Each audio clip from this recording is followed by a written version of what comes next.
আসসালামু আলাইকুম ওয়া রাহমাতুল্লাহি তাআলা ওয়া বারাকাতুহু। দর্শকবৃন্দ, আমরা আজকের এই প্রোগ্রামের তৃতীয় পর্বে আবার জানাচ্ছি আপনাদেরকে আন্তরিক মোবারকবাদ। দর্শকবৃন্দ, আজকের এই তেলাওয়াতিত আয়াতের 92 নম্বর আয়াত, যেটা চতুর্থ জুজ বা পারা আপনার শুরু হয়েছে, লান তানালুল বিররা হাত্তা তুনফিকু মিম্মা তুহিব্বুন ওয়া মা তুনফিকু মিন শাইইন ফাইন্নাল্লাহা বিহি আলিম। আল্লাহ রাব্বুল আলামিন এই আয়াতের মধ্যে বলেন, তোমরা কখনো আল্লাহ রাব্বুল আলামিনের নৈকট্য অর্জন করতে পারবা না যতক্ষণ পর্যন্ত না তোমরা তোমাদের প্রিয় জিনিসটুকু আল্লাহর রাস্তায় দান না করবে। ওয়ামা তুনফিকু মিন শাইইন ফাইন্নাল্লাহা বিহি আলিম। আল্লাহর পথে ব্যয় করবে যা তোমরা ভালোবাসো। হ্যাঁ, এবং আল্লাহ তাআলা ফাইন্নাল্লাহা বিহি আলিম, আল্লাহ তাআলা তা জানেন।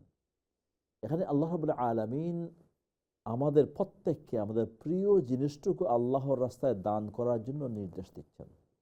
অর্থাৎ আমরা আল্লাহর নৈকট্য বা রেজামন্দি হাসিল করতে পারবো না যতক্ষণ না আমরা আমাদের প্রিয় জিনিসটুকু আল্লাহর রাস্তায় দান না করব। দানের ক্ষেত্রে আমরা এটা খেয়াল রাখতে হবে যে আমার প্রিয় জিনিসটুকু কি আছে, এই জিনিসটি যেন আমি দান করি আল্লাহর রাস্তায়। যেহেতু আমাদের সময় মানে খুবই কম, এবং যেহেতু এখানে এত দার্স বা তাফসিরের কোনো আপনার সুযোগ নেই, শুধুমাত্র একটা বিষয় আপনাদের সম্মুখে বলতে চাই। নবী মুহাম্মদ সাল্লাল্লাহু আলাইহি সাল্লামের উপরে এই আয়াত নাজিল হওয়ার পরে যে সময় নবী মুহাম্মদ সাল্লাল্লাহু আলাইহি সাল্লাম সাহাবাদেরকে এই আয়াত পড়ে শোনালেন, তখন অনেক সাহাবায়ে কেরাম রাদিয়াল্লাহু তাআলা আনহুম তাদের প্রিয়তম অনেকগুলো জিনিসকে আল্লাহর রাস্তায় দানের জন্য এগিয়ে আসলেন। হযরতে আবু তালহা রাদিয়াল্লাহু তাআলা আনহু, তিনি তার প্রিয় একটি বাগান ছিল, যে বাগান এবং একটি কূপ ছিল বা কুয়া ছিল, যেটা মসজিদ নববীর একদম সম্মুখে ছিল। নবী মুহাম্মদ সাল্লাল্লাহু আলাইহি ওয়াসাল্লাম সেই বাগানে যাইতেন, খাজুর খাইতেন এবং সেই কুয়া থেকে পানি পান করতেন, এবং সেই কুয়ার পানি কিন্তু একটু মিষ্টি ছিল। এই আয়াত নাজিল হওয়ার পরে সাহাবায়ে কেরামরা এই আয়াতটুকু শোনার পরে হযরত আবু তালহা রাদিয়াল্লাহু তাআলা আনহু তিনি এসে বললেন, ইয়া রাসূলুল্লাহ সাল্লাল্লাহু আলাইহি ওয়াসাল্লাম, আমার যতগুলো বাগান আছে এবং কুয়া আছে, আমি এই বাগান এবং এই কুয়াটাকে আমি খুব বেশি আমার মহাব্বতের, তাই আমি এই নিয়তে আমি দান করে ফেললাম, যেহেতু আল্লাহ রাব্বুল আলামিন বলেছেন যে আমার প্রিয়তম জিনিসটাকে আমি যেন আল্লাহর রাস্তায় দান করি। নবী মুহাম্মদ সাল্লাল্লাহু আলাইহি ওয়াসাল্লাম হযরত তালহা রাদিয়াল্লাহু তাআলা আনহুকে বললেন যে তুমি এক কাজ করো, এটা তুমি আল্লাহর রাস্তায় দান না করে তোমার এই সম্পত্তিগুলা তোমার আপন আত্মীয় স্বজনের মধ্যে তুমি বন্টন করে দাও। হযরত তালহা রাদিয়াল্লাহু তাআলা আনহু নবী মুহাম্মদ সাল্লাল্লাহু আলাইহি ওয়াসাল্লামের এই কথা শুনে তিনি তার নিজের আত্মীয় স্বজন, তার মানে ভাই বিরাদর যারা ছিলেন তাদের মধ্যে বন্টন করে দিলেন। তো দেখেন, এখানে হচ্ছে যে বিষয়টা, যে আমরা দানের ক্ষেত্রে উত্তম জিনিসটা আমরা দান করব, ভালো জিনিসটা দান করব, প্রিয় জিনিসটা দান করব। এই আয়াত থেকে এটাই আমরা শিক্ষা পেলাম। পরবর্তী আয়াতের মধ্যে কুল্লু তাআমি কানা হিল্লাল লিবানি ইসরাঈল ইল্লা মা হাররামা ইসরাঈলু আলা নাফসিহি মিন ক্বাবলি আন তুনাজ্জালা আত-তাওরাত কুল ফাতু বিত-তাওরাতি ফাতলুহা ইন কুনতুম সাদিকিন। এখানে এটা অনেক বড় একটি ঘটনার পরিপ্রেক্ষিতে আল্লাহ রাব্বুল আলামিন এই আয়াত নাজিল করেছেন। এই ঘটনাটি ছিল নবী মুহাম্মদ সাল্লাল্লাহু আলাইহি সাল্লামকে মানে আইসে এক গুরু ইহুদি প্রশ্ন করলো যে আপনি আমাদের এই 4টা প্রশ্নের উত্তর যদি দিতে পারেন তাহলে আমরা স্বীকার করে নিব আপনি সত্যি নবী।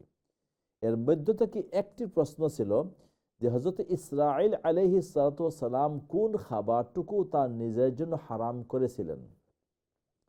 ইসরাঈল আলাইহিস সালাতু ওয়াস সালাম হচ্ছেন হযরত ইয়াকুব আলাইহিস সালাতু ওয়াস সালাম। হিব্রু ভাষায় ইসরাঈল বলা হয় আল্লাহর বান্দাকে, অর্থাৎ তার আরেকটি নিকনেম ছিল ইসরাঈল, এবং তার এই বংশধররা হচ্ছেন বনি ইসরাঈল। ওইটা অনেক বড় বিষয়। তো যাই হোক, সংক্ষিপ্ত আকারে হলো, হযরত ইয়াকুব আলাইহিস সালাতু ওয়াস সালাম তিনি দীর্ঘদিন অসুস্থ ছিলেন, এবং এই অসুস্থ থাকাকালীন সময়ে তিনি এই নিয়ত করলেন, যদি আল্লাহ রাব্বুল আলামিন আমাকে সুস্থ করে দেন তাহলে আমি আমার প্রিয় 2টি খাবার ওইটা আমি আর খাবো না। এই প্রিয় 2টি খাবারের মধ্যে একটি ছিল উটের দুধ এবং উটের গোশত। তো আল্লাহ রাব্বুল আলামিন যে সময় ইহুদিরা নবী মুহাম্মদ সাল্লাল্লাহু আলাইহি সাল্লামকে প্রশ্ন করলো যে আপনি 4টা প্রশ্ন ছিল, এবং একটা প্রশ্ন ছিল এটা যে আপনি বলুন তো ইয়াকুব আলাইহিস সালাম কোন খাবারটি সে তার নিজের জন্য হারাম করে নিয়েছিলেন। এখানে বলছেন কুল্লু তুআমি কানা হিল্লাল লিবানি ইসরাঈল, আল্লাহ রাব্বুল আলামিন প্রত্যেক খাবার বনি ইসরাইলের জন্য হালাল করে দিয়েছিলেন। ইল্লা মা হাররামা আলা ইসরাঈল, ইল্লা মা হাররামা ইসরাঈল আলা নাফসিহি মিন ক্বাবলি আন তুনাজ্জালা তাওরাত, কিন্তু ইসরাঈল তিনি তার নিজের উপরে কিছু খাবারকে হারাম করে নিয়েছিলেন তাওরাত নাজিলের পূর্বে। কুল ফাতু বিত-তাওরাতি ফাতলুহা ইন কুনতুম সাদিকিন, তোমরা তাওরাত নিয়ে আসো। নবী মুহাম্মদ সাল্লাল্লাহু আলাইহি ওয়াসাল্লাম তাদেরকে বলতেছেন, সেই ইহুদিদেরকে বলতেছেন কুল ফাতু বিত-তাওরাতি ফাতলুহা, তাওরাত নিয়ে আসো এবং তোমরা কি করো, তোমরা তিলাওয়াত করো, ইন কুনতুম সাদিকিন, যদি তোমরা সত্যবাদী হয়ে থাকো। যাই হোক, তো এই যে ইসরাইল, যেটা কোরআনের মধ্যে আমরা যে ইসরাইল শব্দটি আমরা পাই, হযরত ইয়াকুব আলাইহিস সালামের একটি নিকনেম হচ্ছে ইসরাইল, এবং এই এই জায়গাতে একটি ঘটনার পরিপ্রেক্ষিতে আল্লাহ রাব্বুল আলামিন এই আয়াতটুকু নাজিল করলেন। আমাদের যেহেতু সময় খুবই স্বল্প, আমরা যাচ্ছি আপনাদের তিলাওয়াত শোনার দিকে ইনশাআল্লাহ তাআলা। দেখি কে আছেন এই মুহূর্তে। আসসালামু আলাইকুম।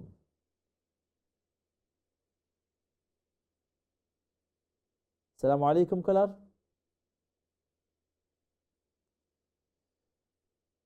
দর্শকবৃন্দ,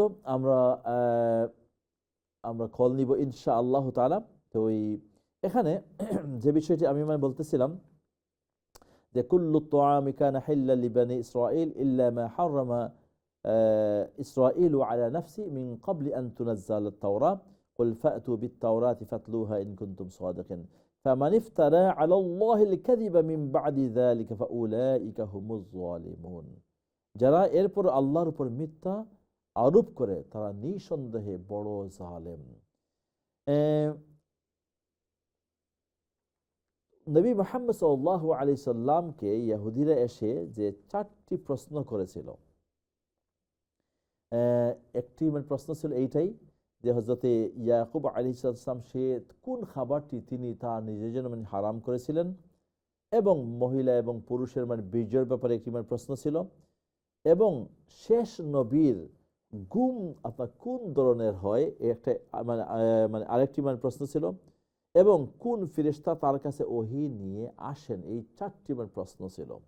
তো নবী মুহাম্মদ সাল্লাল্লাহু আলাইহি ওয়াসাল্লাম এই 4টি প্রশ্নের উত্তর তাদেরকে দিয়েছিলেন, এবং তারা পরবর্তী সময় স্বীকার করেছিল যে আপনি নবী মুহাম্মদ সাল্লাল্লাহু আলাইহি ওয়াসাল্লাম আপনি উত্তরগুলো সঠিক দিয়েছেন। কিন্তু দেখা গেছে অনেক সময় এইভাবে নবী মুহাম্মদ সাল্লাল্লাহু আলাইহি ওয়াসাল্লামের উপর অনেকগুলো প্রশ্ন আসার পরেও কিন্তু ওরা কি করে, উত্তর পাওয়ার পরে কিন্তু তারা ঈমান গ্রহণ করে না।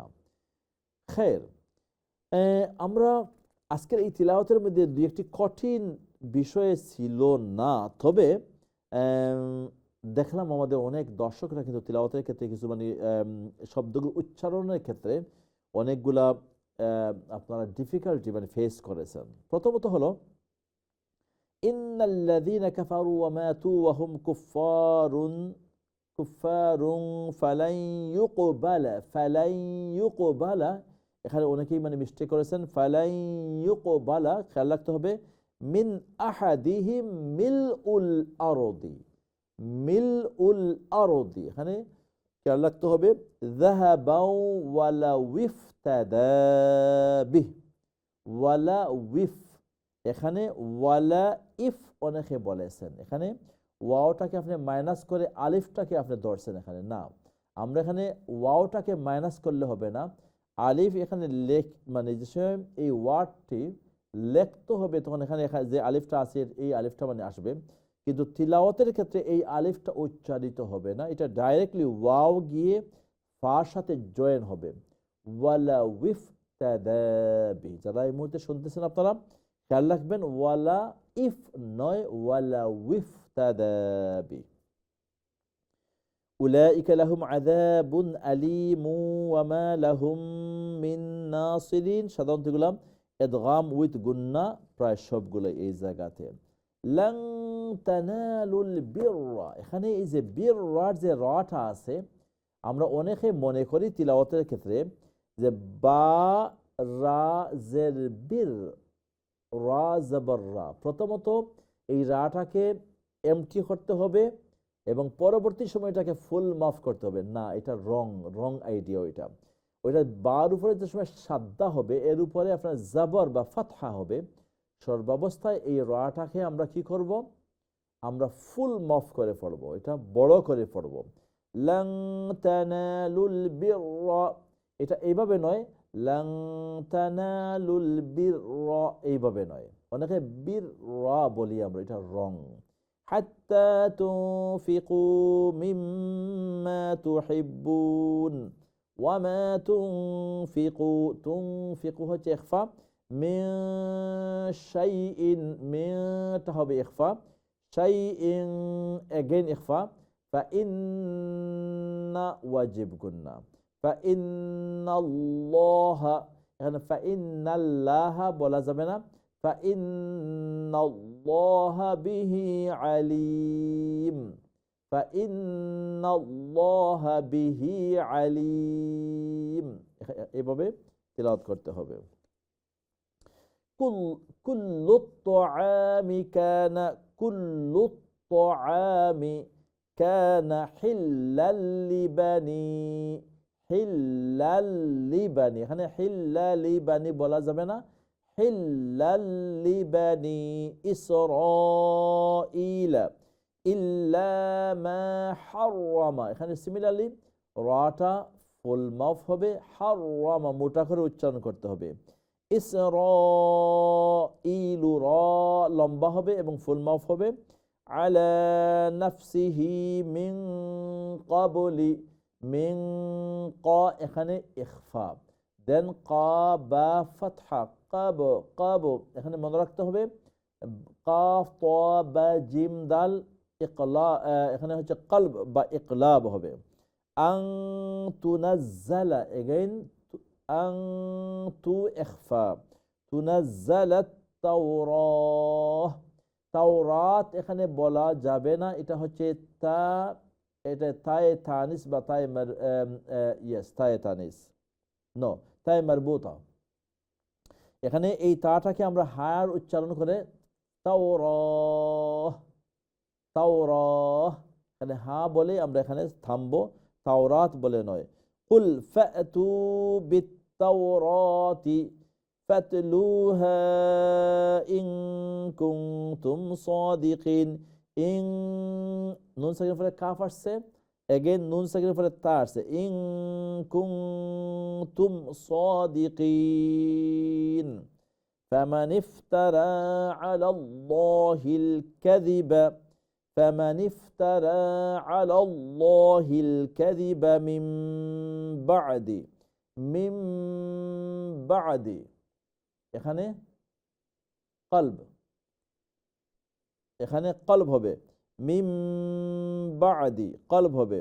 যালিকা ফাউলাইকা হুমুল যালিমুন, কাফ ত বা এটা হচ্ছে কলকলা লেটার, আমরা খেয়াল রাখবো কাবলি, কাবলি কলকলা মানে একো সাউন্ড হবে। আর মিম বাদি হচ্ছে কলব, নুন সাকিন বা তানবিন পরে যদি বা আসে, তখন এই নুন সাকিন বা তানবিনকে মিম দ্বারা পরিবর্তন করে পড়ার নাম হচ্ছে কলব বা পরিবর্তন করে পড়া। এই ছিল আজকের এই আলহামদুলিল্লাহ, আল্লাহ রাব্বুল আলামিন আমাদের প্রোগ্রামকে কবুল আর মঞ্জুর, এবং আপনারা যে যেখান থেকে অংশগ্রহণ করে থাকেন আবারও টিভি ওয়ান ইসলামের পক্ষ থেকে মুবারকবাদ জানাচ্ছি। আল্লাহ রাব্বুল আলামিন আমাদের প্রত্যেকের এই চেষ্টা মেহনতকে কবুল আর মঞ্জুর করে কিয়ামতের ময়দানে আমাদের এই চেষ্টায় এই মেহনতগুলোকে আমাদের প্রত্যেকের জন্য নাজাতের ওসিলা যেন করে দেন। আল্লাহ রাব্বুল আলামিন কোরআনের সাথে যেন আমরা আরও বেশি সময়ে ব্যয় করতে পারি, কোরআনের সাথে সম্পৃক্ত থেকে আমরা যেন আমাদের জিন্দেগির শেষ সময়টুকু আমরা ব্যয় করতে পারি। রব্বে করিমের কাছে সেই তৌফিক কামনা করে আগামীকালকে আবারও আপনাদের সাথে দেখা হবে এই সময়ে ইনশাআল্লাহ তাআলা এই ক্লাসে।